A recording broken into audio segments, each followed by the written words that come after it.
بسم الله الرحمن الرحيم. قدونك لبدا قولة بارلمانكا رئيس الوزراء حكومة فدرالكا صوماليا رئيس الوزراء كحجينكا حبناها لبدا قولة بارلمانكا حبناها قولها وزيرada مسؤوليinta kale hay'adaha dawladda iyo saraakiisha ciidamada ganacsatada iyo marti sharafta kale lagu marti qaaday munaasabadan. Assalaamu calaykum waraxmatullaahi wabarakaatu. Caawa farxad bay ii tahay inaan halkan soo istaago oo kelmad ka idhaahdo munaasabadan qaaliga ah oo loogu dabaaldegayo guusha ka dhalatay barnaamijkii daracabska aan muddada dheer soo wadnay. sidaad ogtihiin dowladda federaalku juhdi aada u badan ayay ku bixisay in laga midho dhaliyo geedi socodka dayn cafiska oo bilaabmay muddo 10 sano ku dhow ka hor soona maray marxalado aada u badan. anigu waxaan ka mid ahaa dadkii fursadda u helay 7 sano u dambeeyey inaan siyaabo kala duwan uga qayb qaato geedi socodka. waxaan shacabka Soomaaliyeed u sheegayaa inuu ahaa geedi aad iyo aad u adag sidii ay sheegtay gabadhii ku hadlaysay madaxda u ahayd hay'adda lacagta adduunka. waa hawl dadka Soomaaliyeed wada qabteen, laakiin xaqiiqadu waxay tahay haddii aan madaxda qaranka ku dhiiran madaxda sare qaranku qaadan go'aanka ah in lagu dhiirado in programka adag oo u baahan dhabar adayg iyo dadaal badan in la qaato isla markaana laga midho dhariyo oo aanay rumaysnayn in guul laga gaari karo, aad iyo aad bay u adkaan lahayd in la qabto howlaha adag iyo reformka iyo dib u habeynta hay'adaha maaliyadda ee laga shaqaynayay muddada.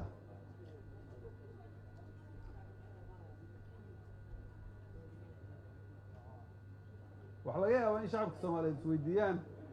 horta deyntanu maxay ahayd, xaggay ka timi, imisaa lacag laynaga dhaafay, yaa inagu lahaa, haddii deynka laynaga dhaafay maxaa ka imanaya, su-aalo badan iyo su-aalo kale oo la mid ah. jawaabaha su-aalaha iyo guud ahaan geedi socodka dayn cafisku marxaladuhu soo maray waxaan u dhaafayaa wasiir ku-xigeenka wasaaradda maaliyadda oo iga dambeyn doona iyo madaxda kale. anigu waxaan rabaa inaan wax yar ka taataabto doorkii uu ku lahaa bangiga dhexe geedi socodkan. runtii wax aada iyo aad loogu farxo waxaa inaan maanta soo gaadhnay goobtan. haddii aan wax yar ka idhaaho bangiga dhexe xaaladdii uu ku sugnaa intii aan la gelin brograamka dayn cafiska oo runtii siiyey fursad hay-adaha dalka dib loogu dhisan kara dalkeenna.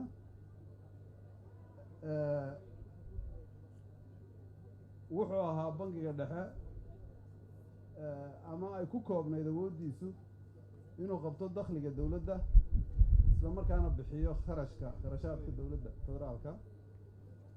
isagoo weliba ku shaqaynaya nidaam aan casri ahayn oo habkan manualka la yidhaahdo ama waraaqo iyo lacag kaash oo caddaan ah.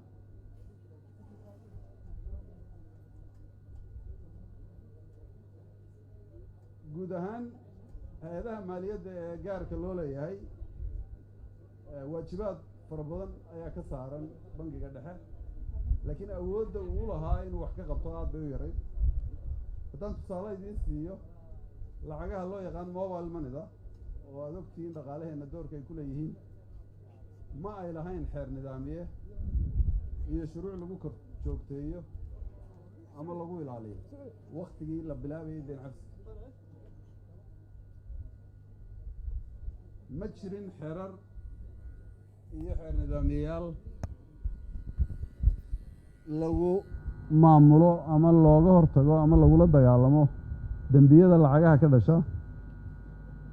oo ay ka mid yihiin lacag dhiqidda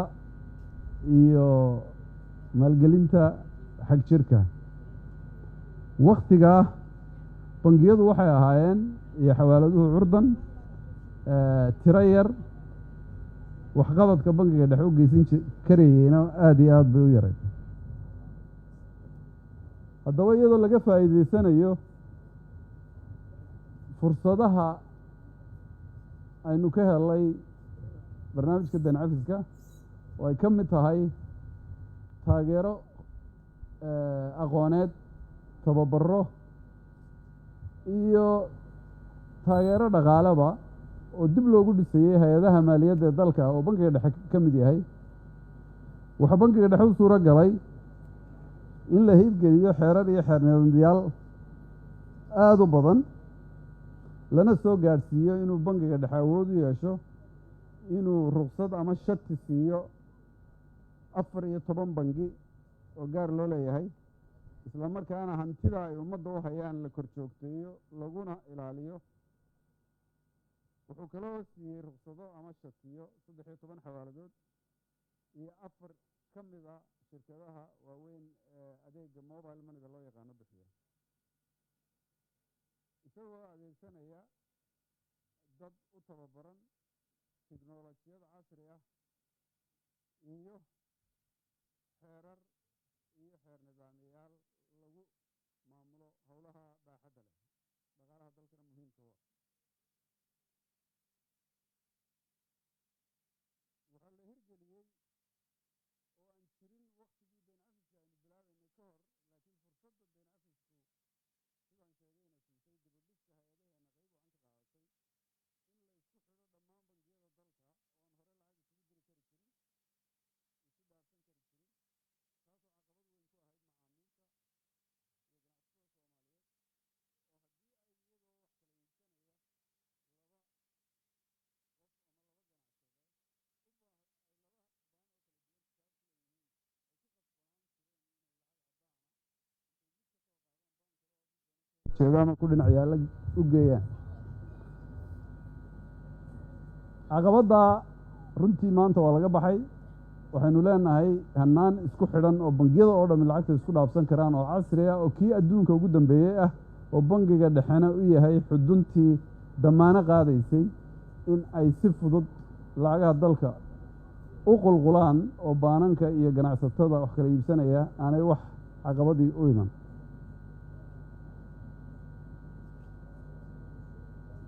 waxaa kale oo la casriyeeyey wada shaqaynta bangiga dhexe la leeyahay wasaaradda maaliyadda. waxaa la isku xidhay tiknolojiyadda ama qalabka aaladaha ay adeegsadaan bangiga iyo maaliyaddu oo si aan wax waraaqaa la isdhaafsanayn haba yaraatee, isla markaana xafidan adeegii u baahnaa dowladda federaalku ee wasaaradda maaliyadda hadday tahay dakhli qabasho iyo kharash bixinba ay u suuro gasho si aada u fudud, isla markaana yaraysay halista iyo wixii khasaare shaqo ama waxaan loo yaqaano operational risk ee ka iman lahaa.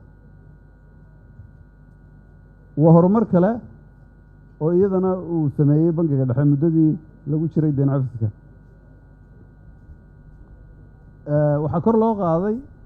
tayada howlwadeennada bangiga dhexe oo tababaro kala duwan ay siiyeen hay-adaha inaga taageerayay brograamka dayn cafiska ay ka mid tahay hay-adda lacagta adduunka iyo bangiga adduunka.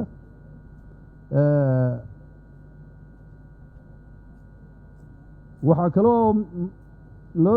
bangiga dhexe u suuro gashay inuu bangiyada dalka u sameeyo hanaanka loo yaqaano iban registry oo sidaa og tihiin 80 waddan oo adduunka ah ku midaysan yihiin oo u badan dunida horu martay, oo ah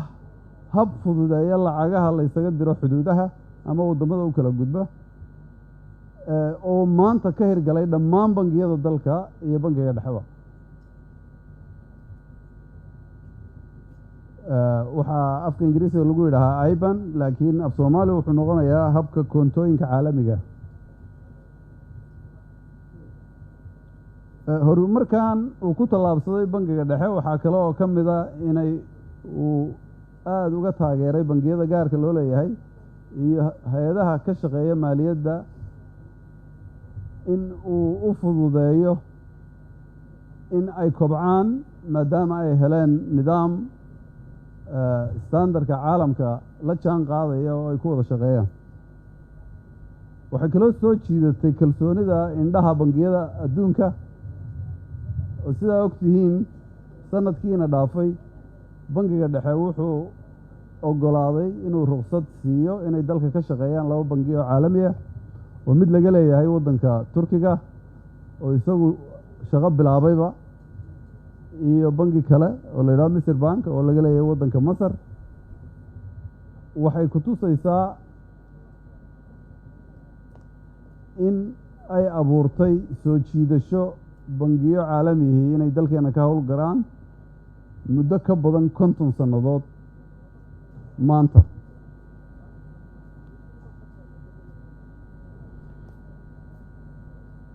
deen cafiska kadib waxaa isweydiin leh xaggaynu maxay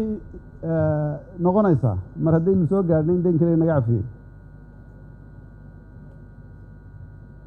gaar ahaan bangiga dhexe haddaan weli ku ekaado howlo badan baa u yaal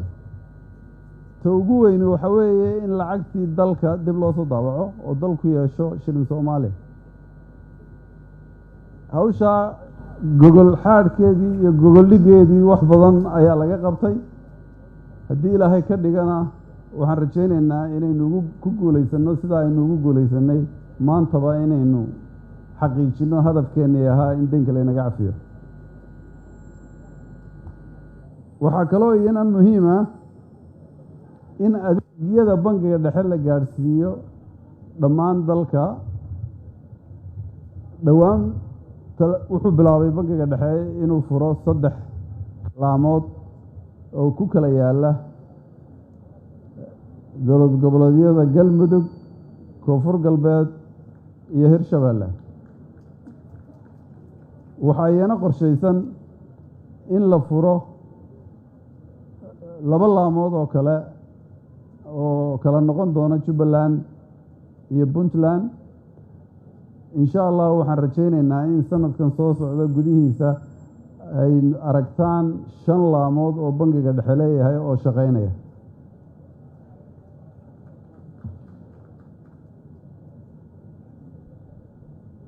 waxyaabaha markaan bangiga dhexe intaa kaga gudbo inuu hor yaalla waxaa ka mid ah mar haddii deynkii laynaga cafiyey oo aynu maanta nahay wuxuu ka mid noqonaynaa horta waddamada ugu deynka yar mandaqadeenna taas waxay noo soo jiidanaysaa kolley indhaha maalgashadayaasha innagana waxaynala gudboon dowlad ahaan hay-adaheenna kala duwan in aynu abuurno bey-ad u saaxiiba ganacsiga iyo maalgashiga maadaama ganacsigu yahay meesha uu dhaqaaluhu ka kobci karo shaqo abuurku ka iman karo dowladduna shaqadeedu noqoto inay fudaydiso sidii dhaqaaluhu kobci lahaa dakhlina ka hesho marka uu dhaqaaluhu kobco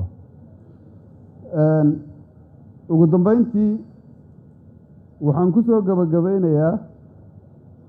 mahadnaq aan u dirayo madaxda qaranka oo ugu horeeya madaxweynaha jamhuuriyadda federaalka madaxweyne xasan sheekh maxamuud oo